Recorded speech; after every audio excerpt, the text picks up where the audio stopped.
Исәнмесез, Яңа Гасыр каналында Татарстан хәбәрләре тапшыруы студияда Илгиз Шәкуров. Без турдан туры эфирда эшлибез. Бүген безнең тапшыруда. Шалының күп катлы йортында шартлау булган. Конечно, курыктык. Балаларны тизрәк киендереп, урамга чыктык. Нәтиҗәдә яшь кешенең гомере өзелә. Фаҗига урыныннан Гөлнара Миңнеханова репортажы. Илнең төрле төбәкләрендә яшәүче милләттәшләребез Казанга җыела. Башкалабызда бөтен Россия татар авыллары эшмәкәрләре җыена башланды.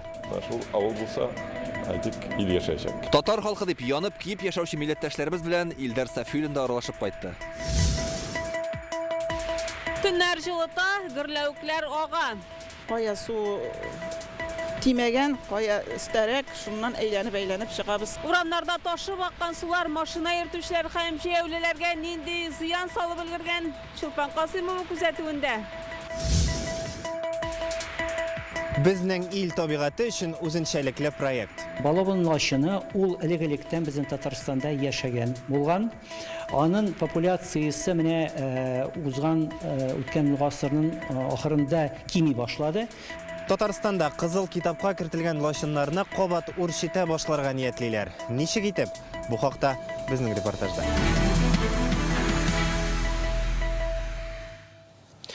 Ярчалыдагы күп катлы йортта булган шартлауның сәбәпләрен ачыклыйлар. Монда шимбә төнендә Раскольников урамындагы өйдәге бер фатирда гадәттән тыш хәл килеп чыга.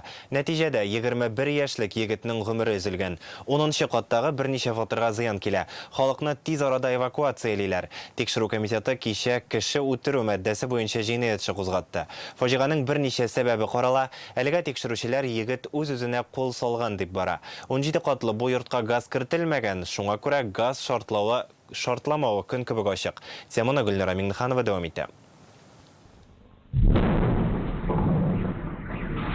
Көчле шартлау тавышы Раскольников урамындагы күп катлы йортта кичке 10-да яңгырый. Берничә фатирның тәрәзәләре һәм ишекләре ватыла, 2 лифт та эштән чыккан. Гадәттән тыш хәл урынына барлык ашыгыч хезмәтләр килә. 10нчы каттагы шартлау булган фатирда 21 яшьлек егетнең гәүдәсенә юлыкканнар. Аның бу торакны берничә тәүлеккә арендага алган булуы ачыклана. Үзе Тукай районындагы Яңа Бистәдә яшәгән. Темпо предприятиесендә станокларны көйләүче булып эшләгән. Менә бу фаҗига булган фатирның ишеге шартлау нәтиҗәсендә ул тулайым урыныннан кузгала. Бу катта барлык фатирларда диярлек ишекләр зыян күргән. Менә буларныкы гомумән селкенеп кенә тора.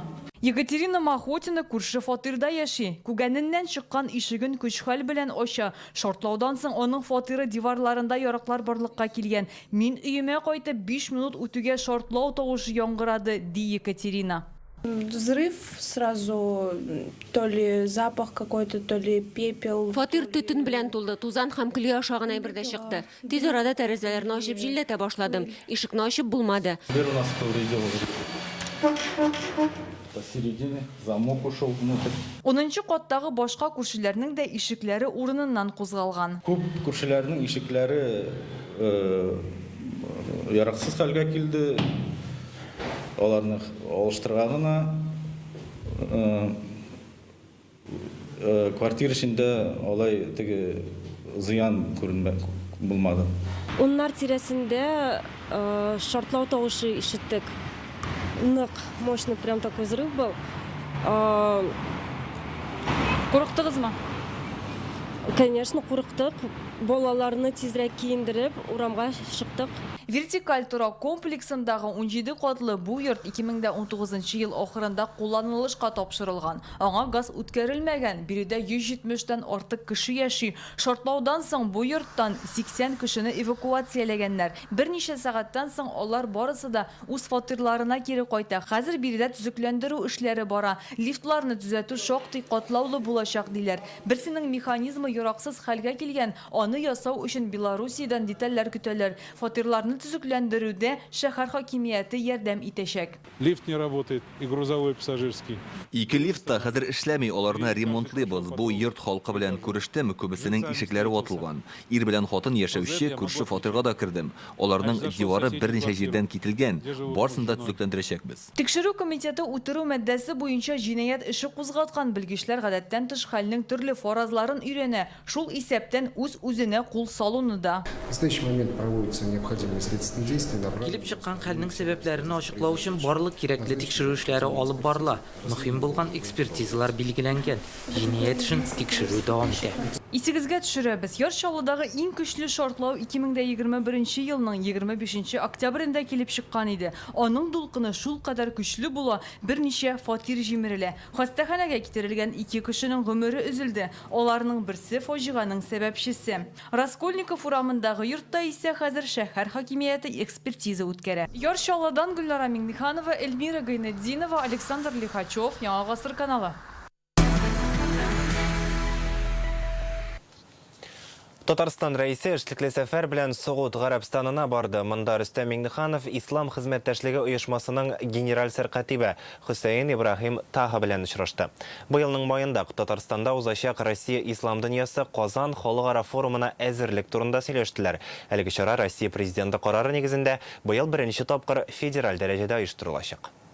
В прошлом году было 6,5 тысяч участников. Очрашу барышында Рөстәм Миңнеханов былтыргы саммит нәтиҗәләрен искәртеп үтә. 2022 елның маенда Казанда 60 илдән Россиянең 42 төбәгеннән делегатлар җыелды. Саммитта яңа эшлекле элемтәләр урнаштырыла, илнең икътисади мөмкинлекләре тәкъдим ителә. Аерым алганда ислам банкингы, белем бирү, фән һәм мәдәният, яшьләр белән эшләү юнәлешләрендә мөселман илләре арасында хезмәттәшлек җайга салынган. Во-первых, должны поблагодарить, что прошлый год, 2021 год, наша столица Казань была признана молодежной столицей организации «Ислам». Хотя мы только наблюдатели, и мы провели очень много молодежных мероприятий, и самое главное, был проведен молодежный форум с участием министров молодежи. Хәзер безнең бурыч башланган эшне туктатмыйча мөселман илләре белән актив эшләргә ди Татарстан рәисе. Ислам хезмәттәшлеге оешмасының генераль сәркатибе Хөсәен Ибрахим Таханы быелгы форумга дәшеп калды. Будем готовы. Даст Бог. Россия президенты Владимир Путин карары белән ул беренче тапкыр федераль дәрәҗәдә узачак. 200 чара булыр дип көтелә. Татарстан үрнәгендә ислам бизнесы белән хезмәттәшлек алымнарын сынап карарга ниятлибез ди Рөстәм Миңнеханов. Әйтик, хәләл ризык, хәләл туризм, хәләл медицина юнәлешләрендә. Быел Россиянең ислам хезмәттәшлеге оешмасына керергә теләк белдергәненә 20 ел була. Ил президенты бу хакта 2003 елда Малайзиядәге чыгыш вакытында әйткән иде. Быелның гыйнварында Россия Ислам дөньясы Казан форум кысаларында ислам илләре арасында беренче тапкыр хоккей турниры узды. Анда 15 илдән 350 спортчы катнашты. Наша главная задача, чтобы молодежь чем-то была занята. Вот эти ледовые дворцы. Работает с 6 утра до 12 вечера. В любом случае, это коллективный спорт. Он воспитывает некие такие качества, которые нужны для молодых людей. Наглядный пример наш муфти, он тоже, у него есть команда, он хоккеист у нас. Я тоже иногда играю. Это говорит, что у организации исламского сотрудничества есть братья в Татарстане, и мы в этом вопросе готовы быть стратегическим партнером. Мөселманнар хоккей матчларын үткәрүгә ислам хезмәттәшлеге оешмасында җәлеп итү турында сөйләштеләр. Хөсәен Таха спортка һәм яшьләр белән эшләүгә зур игътибар бирергә кирәклеге белән килешә. Сезнең бу юнәлештәге хезмәтегез күңелгә якын, шуңа тәкъдимнәрегезне карарбыз. Без сезнең белән кардәшләр, һәр яклап ярдәм күрсәтергә әзербез, диде ул. Казан форумга чакыруны да шатланып кабул итте. Хөсәен Таха соңгы тапкыр Россиягә былтыр килгән булган сәфәрем уңышлы узды дип ассызыклады. Рания Абдрахманова, Яңа гасыр каналы. Ислам дәүләтләре белән Россия һәм Татарстанны тагын берәйбер якын айта ала. Әйтик, аларда да бездә дә лошын белән аучылык итү киң таралган була. Әмма бу традициядә бездә соңгы елларда югалып бара. Хәзер аны яңадан кайтармакчылар. Моның өчен Татарстанга Кырым белән Свердловск өлкәсеннән балабан лошыннар алып кайтырга җыеналар. Бүген экологлар әлеге проектны журналистларга тәкъдим итте. Бу кыш Россиянең дә, Татарстанның да кызыл китабына кертелгән. Татарстанда калмаган диярлек. Соңгы тапкыр аларны бездә 70нче елларда күргәннәр. Балабан лошыннарының тыюлыгы итеп кайсы район сайланган? Бу хакта безнең репортаж. Это вольер, в котором я держу своих хищных птиц. Вольерында яшәүче кошларны хәзинә кебек саклый ул. Иван Чаплашкин орнитолог. 5 ел дәвамында 2 балабан лошынын тәрбияли. Бу кошларны аңа Россиядәге тыюлыкларның берсендә бирәләр. Обе птицы попали ко мне. Бу кышлар үлем хәлендә иде. Аларга җентекләп ярдәм күрсәтергә кирәк булды. Мин бу эшне яхшы беләм. Шуңа танышларым лошыннарны миңа бирде. Балабан лошыннарының берсе ата, икенчесе ана. Быел алар бала чыгарыр дип өметләнә Иван. Бу кошлар Россия һәм Татарстанның кызыл китабына кертелгән. Шуңа да аларны үрчетү өстенлекле юнәлеш булып тора. Балабан лошыны ул элек-электән безнең Татарстанда яшәгән булган. Аның популяциясе менә узган үткән гасырның ахырында кими башлады.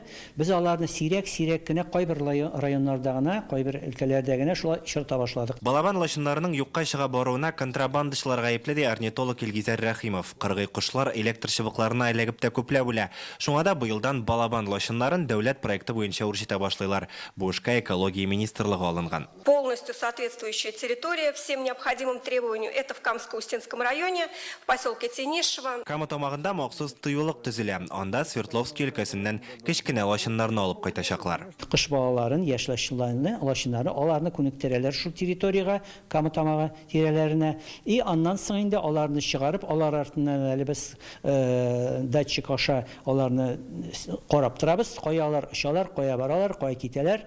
И менә шул лошыннар ала берсә киләчәктә инде безнең популяция, Татарстан популяция лошынны бәлки шулай нигез булып торырлар дип өметләнеп тора калабыз. Татарстанда элек лошыннар күпләп яшәгән. 16 гасырда хәзерге Югарыслан территориясендә бу кошлар белән ау киң таралган була. Хәзер бу йоланы яңартырга телиләр. Шулай ук лошыннар безгә ислам илләре белән мөнәсәбәтләрне дә яхшыртырга мөмкинлек бирәчәк ди белгечләр. Если наша республика поддерживает связи России исламский мир. Россия һәм Татарстанның ислам илләре өчен ачык булуы турында сөйлибез икән, лошын белән ау йоласы да кире кайтарылырга тиеш. Бәхрәйн, Катар, Сауд Гарәбстаны кебек илләрдә лошыннар бик хөрмәтле кошлар. Кама тамагында балабан лошыннары өчен хэк дип аталган махсус оялар ясала. Яздан башлап көзгә кадәр кошлар шунда яшәячәк.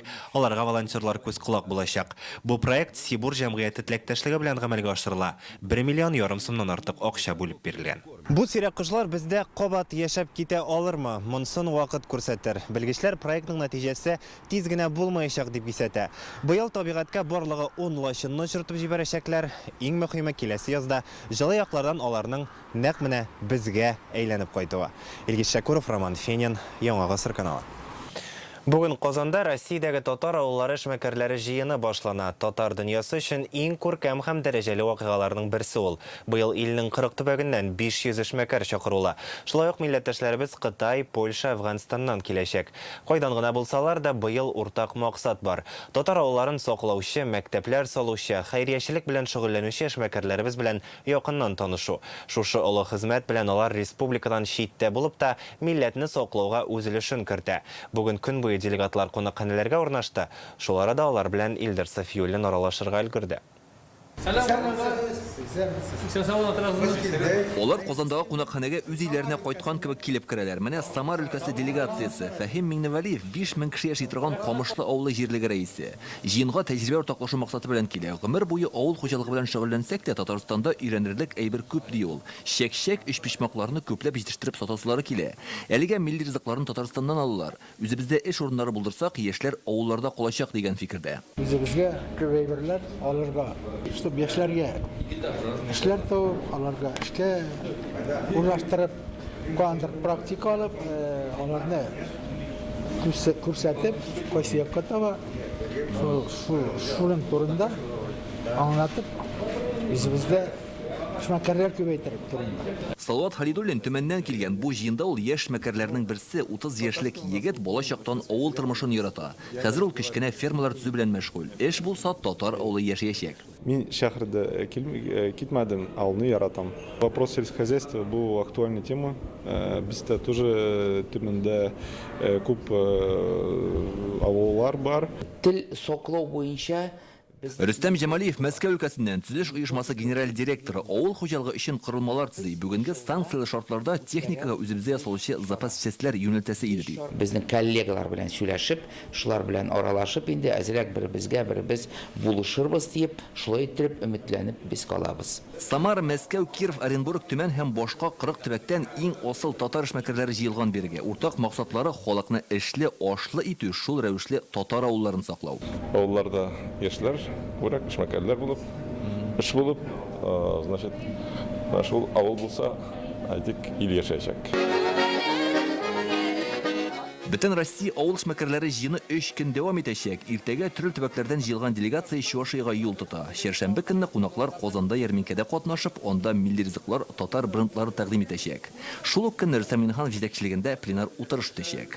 Илдар Сафиуллин, Гадел Миңдубаев, Яңа Гасыр каналы. Һәм кичен Камал театрында җыенның ачылыш тантанасы узды. Эшмәкәрләрне Бөтен дөнья татар конгрессы башкарма комитеты җитәкчесе Донис Шокеров сәламләде. Бу чара 11 ел дәвамында катнашучыларга тәҗрибә уртаклашырга, белемнәрен арттырырга, рухи дөньяларын байтырга мөмкинлек бирә диде ул. Бүген Башкортстанның атказанган авыл хуҗалыгы хезмәткәре, танылган ат үрчетүче Хәсән Хидиятуллинны дуга белән искә алдылар. Ул кичә бакыйлыкка күчкән. Мәрхүм әлеге җыенда елда катнаша торган була. Тантанада алдынгы эшмәкәрләргә Бөтен дөнья татар конгрессы медальләрен дә тапшырдылар. Соңыннан җыен делегатлары Мәхмүд Галәү романы буенча сәхнәләштерелгән «Булганчык еллар» мөхаҗирләр спектаклен карады.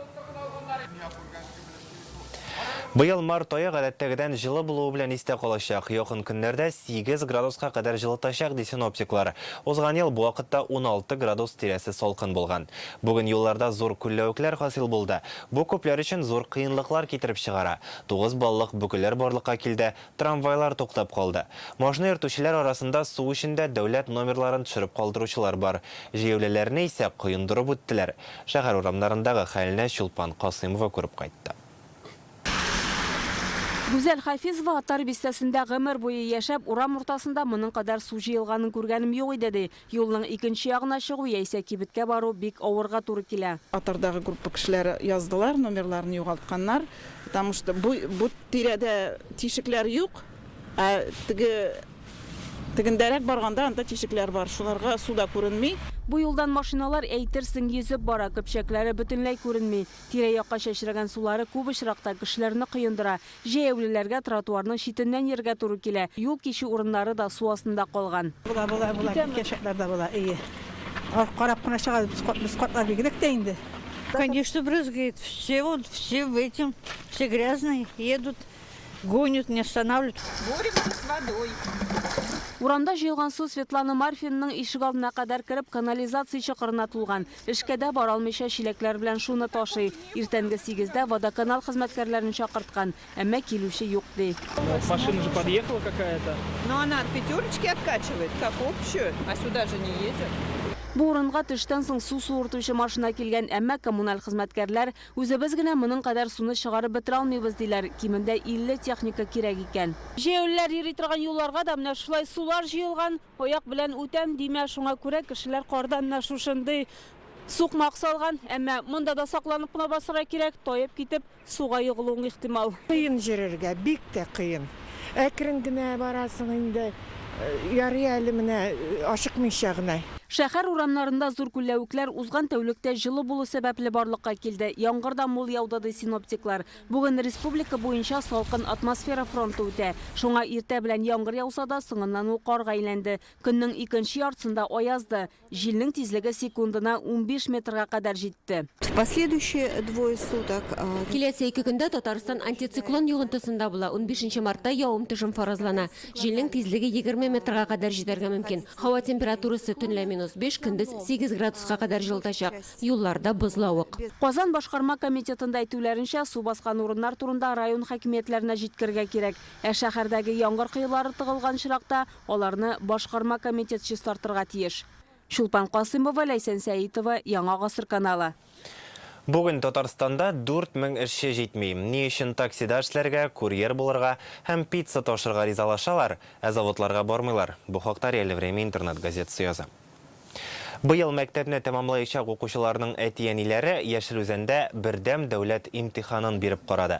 Шул рәвешле Татарстан халкы инде 7нче тапкыр бергә тапшырабыз дип аталган акциядә катнаша. Аның максаты 11нче сыйныф укучылары һәм аларның әтиәниләренә дулкынлану хисен җиңәргә, имтиханга яхшырак әзерләнергә булышу. Быел әтиәниләр белән бер рәттән БДИны Татарстанның мәгариф министры Илсур Хадиуллин белән Яшел Үзән районы башлыгы Михаил Афанасьев та бирделәр. Алар сүзенә караганда биремнәр ауыр булмаган, иң мөһиме фикереңне туплау диләр.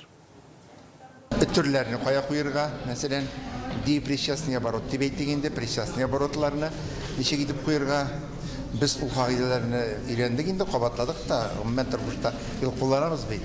Укучылар миңа караганда яхшырак язачакларга мин ышанам. Шуңа күрә мин нәрсә булдырып, шуны яздым.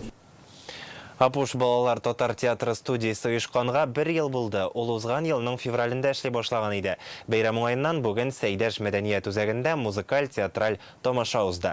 Студиядә шөгыльләнүче мәктәп укучылары ел дәвамында өйрәнгәннәрен күрсәтте. Апушның төп максаты балаларны татар теле белән кызыксындыру. Студиягә йөри башлаганчы туган телен камил белмәгән балалар да бүген милли спектакльләрдә уйный. 1 ел эчендә балалар нинди нәтиҗәләргә ирешкән? Алия Сабирова белеште. Биктау кызы Зилә Гатауллина сәхнәгә чыгарга әзерләнә. Апуш балалар театр студиясендә шөгыльләнү өчен Казанга махсус килеп йөри. Көчтүк спектаклендә берничә роль башкара. Киләчәктә режиссер булырга тели. Репетицияга кадәр әзрәк җыелып, номерларны үтеп алабыз. Мин балаларга булышам. Менә сез бу вакытта чыгасыз дигәндә һәм булайрак. Режиссура һәм артист ул бик бәйле. Иш мәдәният үзәгендәге студияләрдә 86 бала шөгыльләнә. Актерлык осталыгын, вокал, сәхнә теле һәм хәрәкәтен үзләштерәләр. Репертуарларында 4 спектакль. Алардан изекләрне бүген тамашачыга да күрсәттеләр. Минем өчен иң зур нәтиҗә ул әлбәттә баланың студияга теләп килүе. Һәм инде шунысын да әйтергә кирәк,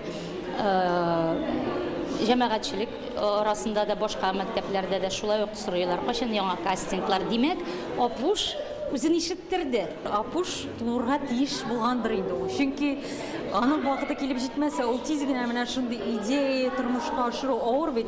Монда Илсур Раисович хуплау булды һәм без инде аны Алия Фәзрахманова ярдәмендә, педагоглар ярдәмендә тормышка да ашыра башладык. Бу театр сәнгатенә юл ачу гына түгел, Апушның төп максаты балаларны татар теле белән кызыксындыру. Аның камилләшүен үзләре дә сизә.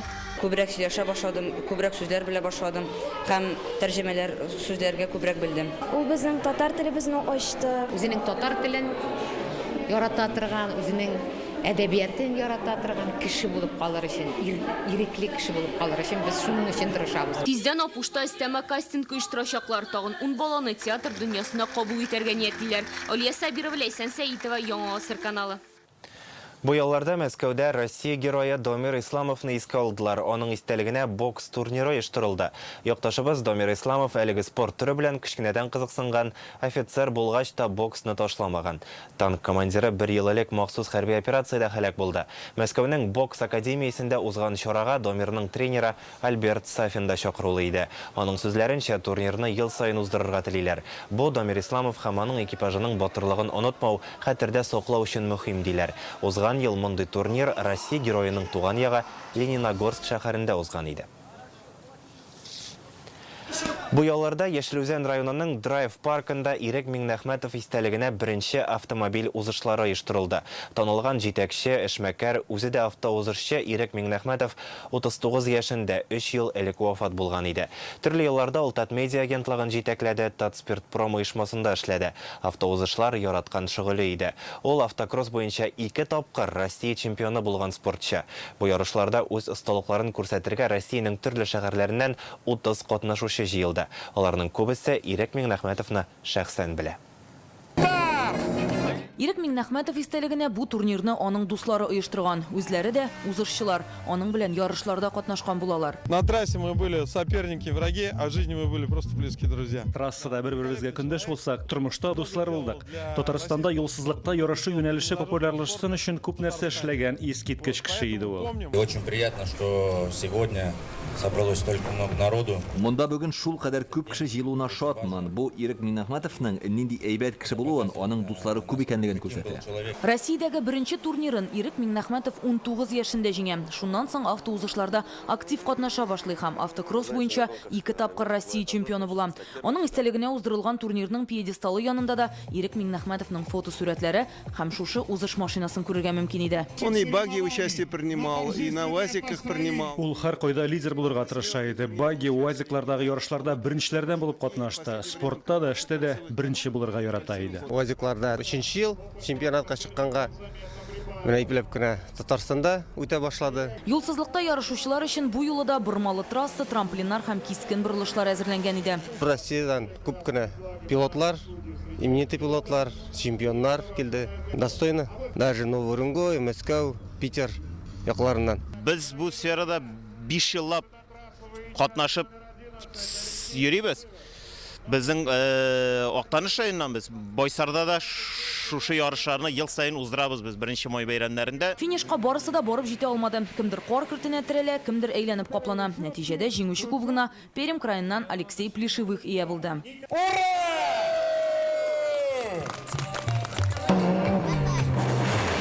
Аннары трассага багилар чыкты. Монда исә Сабар районы башлыгы Рәис Миңнехановка тиңнәр юк иде. Ирек Миңнәхмәтов истәлегенә мондый турнирны ел сайын уздырырга җыйналар.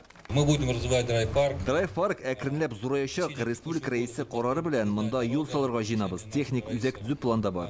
Трасса каралып торачак. Алга таба турнирны хәйрия белән бәйләргә ниятлиләр. Әйтик, катнашучылардан җыела торган акчалата кертемне картинг мәктәпләренә ярдәм итүгә тотарга. Бу Татарстанда автоспортны популярлаштыруга тагын бер адым булыр иде диләр. Яшелүзән районыннан Рания Абдрахманова, Дмитрий Аренин, Алмаз Зыятинов, Рәмзил Гарипов, Яңа гасыр каналы.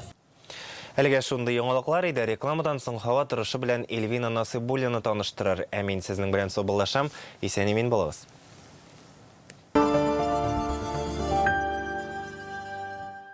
Мы просто даем все, что нужно. Только в марте премиальный автомобиль Exit с преимуществом до 1 миллиона рублей. Подробности в Exit-центре РРТ на Чуйкова 54Б. Звоните 207-2080. Exit. Born for more.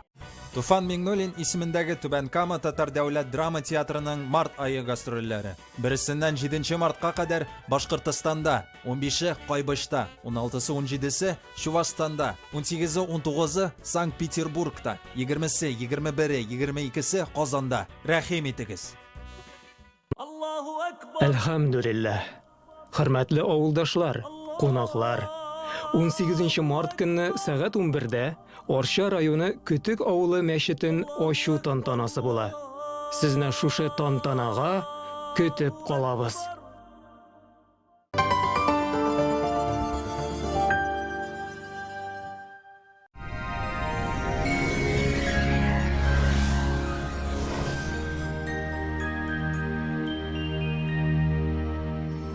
Исәнмесез, эфирда һава торышы чаралышы.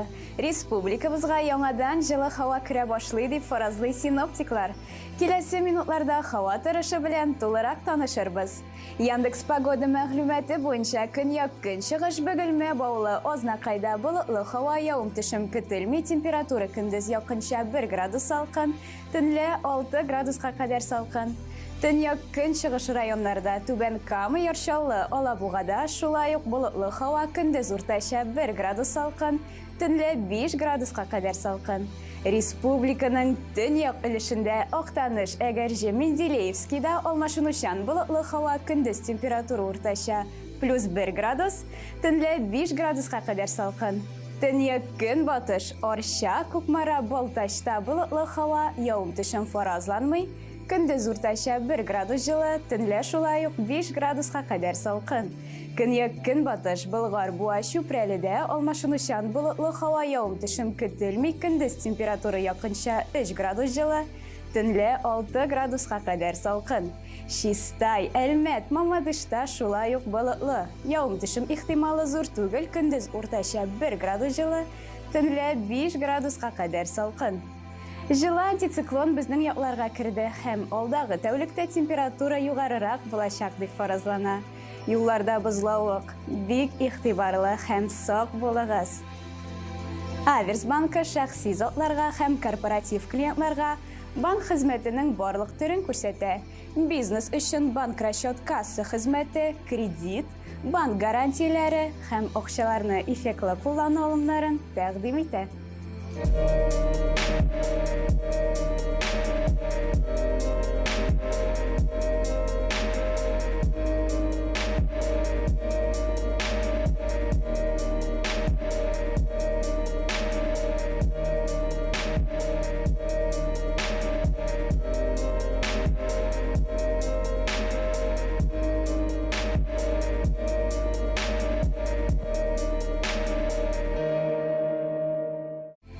Башкалабыз Казанда алмашынучан болытлы һава, явым-төшемнәр фаразланмый.